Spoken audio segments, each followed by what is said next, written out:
Broadcasting Union v Castle Martin v Jižním Irsku promluvil douholetý reportér z Afriky, rozhlasu a televize BBC Fergal Keane, o svých zkušenostech z masakrování ve Rwandě před 25 lety a o důležitých principech novinářské práce. Užijte si to. Well, the bad came a few weeks later with a phone call from the BBC Panorama programme, which said to me, there's a lot of killing going on in Rwanda, it looks really big. Would you be interested in covering it? And at that stage I was a radio correspondent, I had an eye to television, you know. And Panorama was a hugely prestigious programme on the BBC. And without thinking I said, yeah, I'll do it. Because you're young anyway, you say things like, yeah, I'll do it. I've said it so often. Will you go into that place? Yeah, I'll do it. And I had some idea of what was going on because we'd had, you know, we shared a bureau with other broadcasters who had people in Rwanda. And so we saw bodies floating down rivers.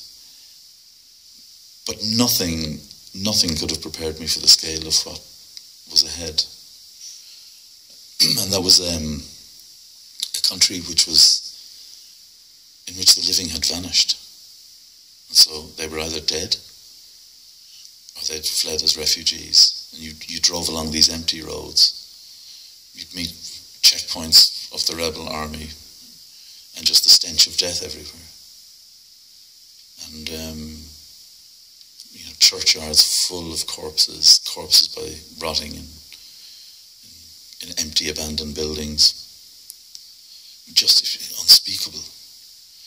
And as we drove on in that journey, and this was, of course, the world before mobile phones, before social media, so there was very little preparation. You know, you weren't reading tweets telling you that in such a place there's been a massacre. It was a journey of incremental discovery with very few other journalists there. We didn't have, you know, as I say, mobile phones to be able to call out. There was no signal. I think we were able to use a phone once in the space of the few weeks we were there, and that was the satellite phone at the UN headquarters in Kigali. And we followed the story of genocide.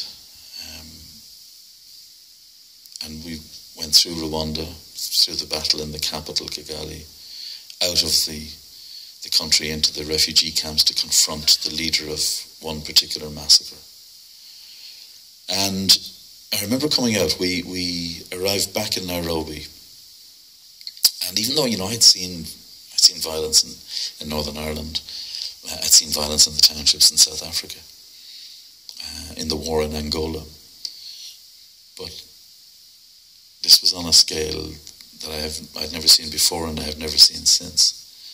And we sat around a table, the team, there was 4 of us, and we tried to eat. It was our first proper meal in quite a long time, and everybody at the table suddenly started to cry and had to leave. You know, it was profoundly traumatic. It left me with questions that about what we're capable of as human beings, which I still struggle to answer, and I think I probably always will struggle to answer. And there wasn't a happy narrative. You know, it wasn't one of those ones where, like South Africa, where a good man was elected president at the end, or Northern Ireland, there was a peace deal at the end. This was too ravaged and terrible. So that was the bad. You nearly didn't make it because of the developing situation in Sudan, so do you want to tell us what's happening? Yeah, it's the great hazard of the job that I do is that I make commitments to people. Birthdays, speeches, weddings, even your own wedding. And suddenly something huge happens somewhere.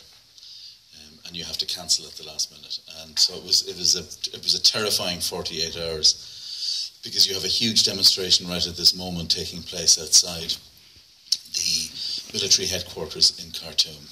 You have tens of thousands of people there. In the middle of last night, the Janjaweed militia and state intelligence forces attacked the demonstrators. And they were beaten back with the help of the army. So you have a fracturing society in Sudan right now, and the situation changing by the minute. So I was looking at this, I was on the Today programme this morning, and then contemplating having to get here to speak to you, which I was really looking forward to doing, and knowing that I will speak and then have to turn around and get back to London. The reason I'm not in Khartoum is because, of course, the Sudanese government won't give us visas at the moment. They're doing their level best to keep all international media out.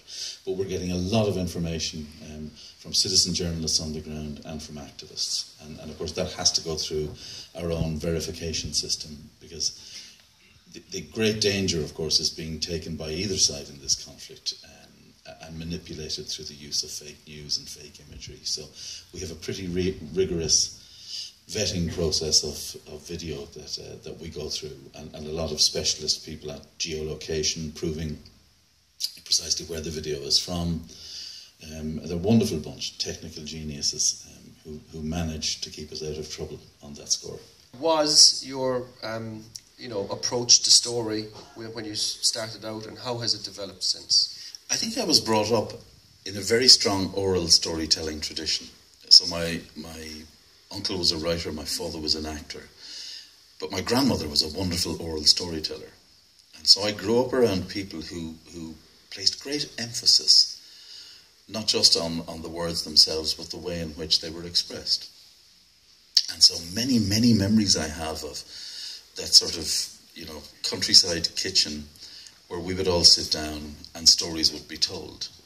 And of course they swelled and were exaggerated in the telling very often, but they were stories about Irish history, about what happened in the locality, about relatives of ours. And what I learned was that when you were sitting there listening to those stories, you didn't interrupt. Because if there was great emphasis placed on the telling, there was an even greater emphasis placed on the listening. And so I think what I carried from that experience was, whenever I'm interviewing people, whenever I'm trying to tell stories, the most important thing I will ever do is listen to them. Very often when one of the things that I do is a radio series which interviews people who take a stand in life.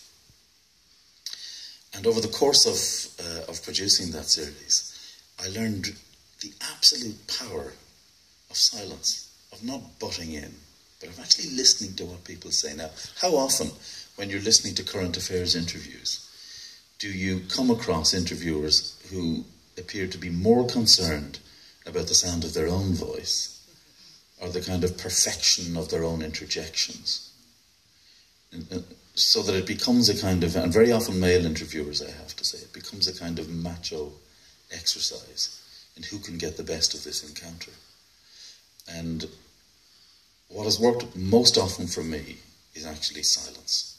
And sometimes at the end of an answer, not being afraid to let that silence breathe. If there's, it's my, when I'm sort of teaching younger journalists who've come into the BBC, it's my number one top tip.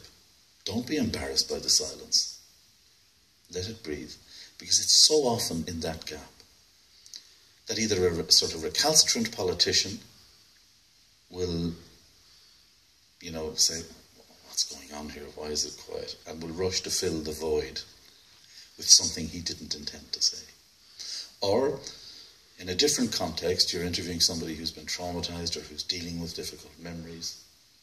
Don't rush in on them. Let it breathe, and as I said, don't be embarrassed by the silence. The other thing that I learned from the world of writers, and I'm a passionate reader of fiction and of poetry, particularly poetry, is the power of the small detail. So that when I arrive in a place which has suffered massacre, this is the 25th anniversary of the Rwandan genocide. I was there in Rwanda during the genocide. And when you arrive at a scene like that, it's very easy to see only the mass of bodies. But it's the child's shoe in the corner, which is the detail.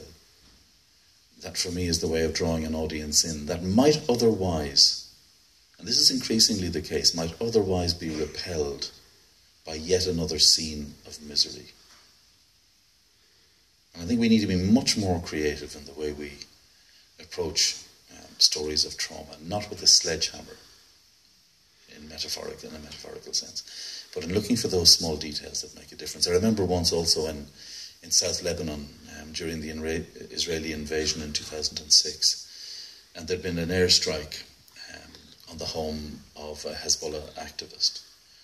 And when we went there, it was, lots of people wandering around. We got there within moments of it.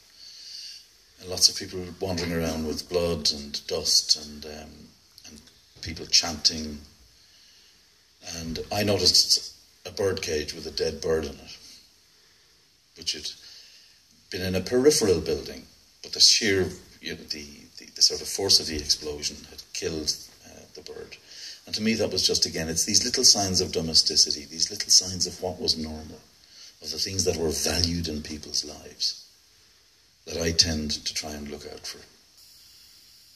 And as a teller of the human story, because that's all I am ultimately, is a teller of the human story, whether it's happening in Belfast or whether it's happening in Rwanda or Angola or in Kosovo, Cambodia, any of the places that I've gone, it's about telling the human story.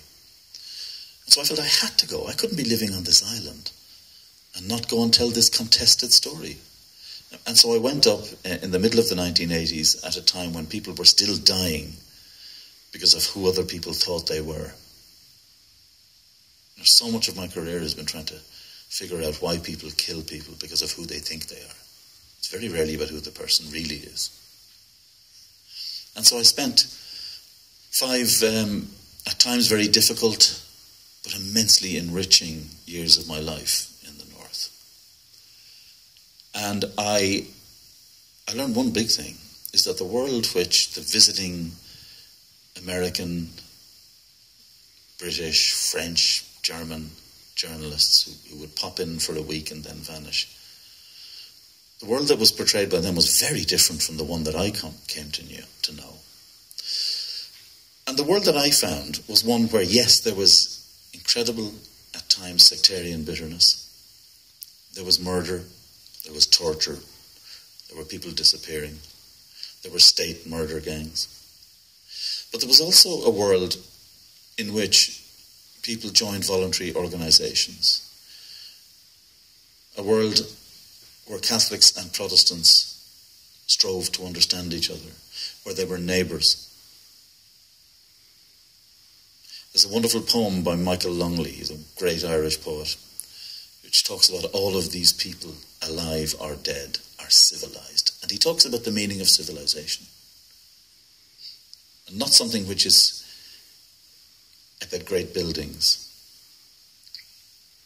or particular forms of government, but it's about the will of people to see beyond the kind of tribal barriers that have been erected between them. And when you ask yourself why there was a peace agreement in Northern Ireland, which, despite massive pressure, is still holding, it wasn't just because political leaders or paramilitary leaders decided that they would engage with each other. It could never have held and it could never have taken place had there not been tens of thousands of people who made the courageous decision to stay in that society. And they were the people I felt whose stories weren't told often enough. And I think this is a critique I would make of media generally in conflict situations. We too rarely tell the stories of the people who try and hold a society together because they're not dramatic enough. It's quite interesting. If I've come off doing a long stint of television work and I'm about to do a radio documentary, I really have to get my brain into a different place. One in which I'm again conscious of the power of sound. Because in television you can get lazy because the pictures are doing so much of the work for you. And the amount of writing you do is minimal. I mean, I was teaching some people last week and watching the pieces that they'd done, and I to everybody I said, write about a third of what you've actually done. Television can very often carry, powerful pictures can carry not very good journalists. But in radio you will be caught out.